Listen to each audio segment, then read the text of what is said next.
সে যেদিন আমার বুকে মুখ বুজিয়া ফুপিয়া ফুপিয়া কাঁদিয়াছিল, সেদিনের কথা আমি ভুলি নাই।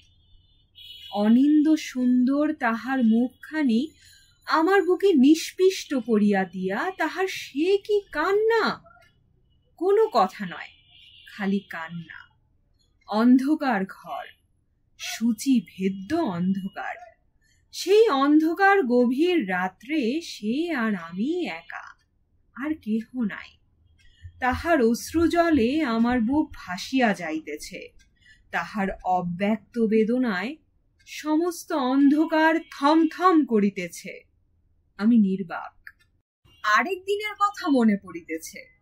সেদিন অন্ধকার নয়, সেদিন জ্যোৎস্নায় পৃথিবী ভাসিয়া যাইতেছে। আমাকে বুকের মধ্যে জড়াইয়া যে উন্মাদনা সে প্রকাশ করিয়াছিল, তাহারও ভাষা নাই। তাহার বুকের স্পন্দন আমি শুনিয়াছিলাম, উন্মত্ত সে স্পন্দন। তাহার স্পন্দিত বক্ষ আমার সর্বাঙ্গে যে শিহরণ তুলিয়াছিল, তাহা তাহাকে বলি নাই। বলিলেও সে বুঝিত না। বলিলেই কি লোকে সব কথা বোঝে? তাহা ছাড়া আমি বলিতেই পারিতাম কি? আরেক দিনের কথা।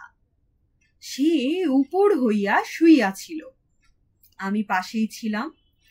নির্জন দ্বিপ্রহর। সে একখানা বই পড়িতেছিল, আমি মুগ্ধ হইয়া দেখিতেছিলাম তাহাকে। কি অপূর্ব তাহার দেহখানি, যেন প্রস্ফুটিত একটি শতদল। পরিপূর্ণ যৌবন নদী দেহের কুলে কুলে উদ্দাম হইয়াছে। বেশবাসের আবরণ তাহাকে আর যেন ঢাকিয়া রাখিতে পারিতেছে না। ওই তুচ্ছ শাড়িটা তাহার যৌবন স্পর্শ পাইয়া নূতন মহিমা লাভ করিয়াছে। টকটকে চওড়া লাল পাড়টা মর্মান্তিক রকমের লাল। অন্যমনস্ক হইয়া সে হাতটা একবার আমার উপর রাখিল। আমার সমস্ত শরীরে যে বিদ্যুৎ প্রবাহ বহিয়া গেল, তাহা সে বুঝিল কি? বুঝিল না। আমারও বলিবার ভাষা ছিল না।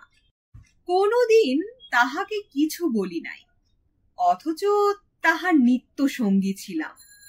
তাহার সুখ, তাহার দুঃখ, তাহার উত্তেজনা, তাহার অবসাদ সবই অনুভব করিতাম, সমস্ত প্রাণ দিয়া অনুভব করিতাম।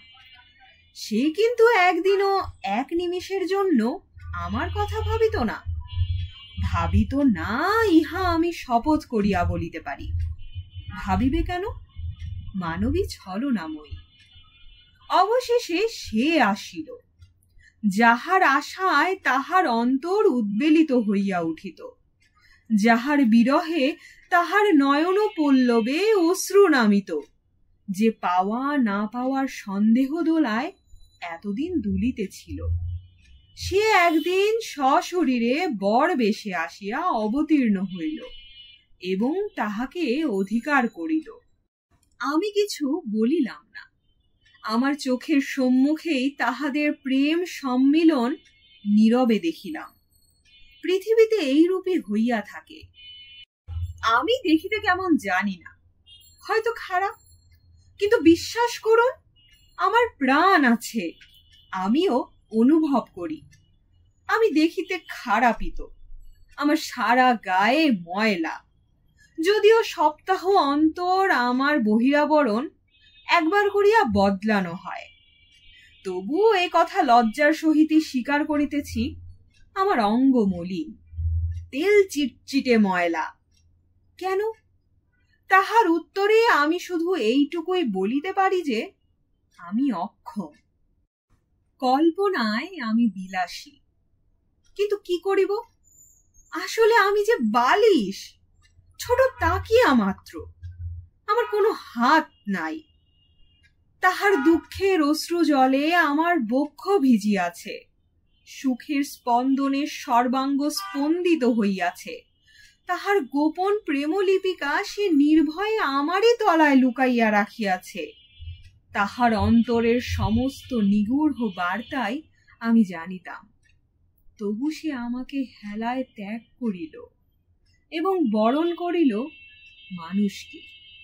তাহার কতটুকু সে চেনে।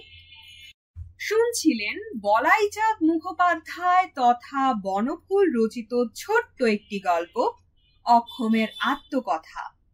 পাঠে ছিলাম আমি তাফান্নুম তানজিম শিফা। গল্প ও গল্প পাঠ সম্পর্কিত যে কোনো মতামত এবং পছন্দের কোনো গল্প, কবিতা, উপন্যাস, নাটক আমার কণ্ঠে শুনতে আগ্রহী হলে কমেন্ট করে জানান। গল্পটি ভালো লাগলে বন্ধুদের সাথে শেয়ার করুন। জানেনই তো, ভিউ, লাইক, সাবস্ক্রাইব আমাদের পরবর্তী কন্টেন্ট তৈরিতে অনুপ্রেরণা যোগায়। এছাড়া আমার কণ্ঠে ভয়েস ওভার করাতে চাইলে ডেসক্রিপশনে প্রকাশিত মাধ্যমগুলো ব্যবহার করতে পারেন। আমাদের আজকের আয়োজন এখানেই সমাপ্ত হোক। সবাই সুস্থ থাকুন, শুনতে থাকুন গল্পযোগ।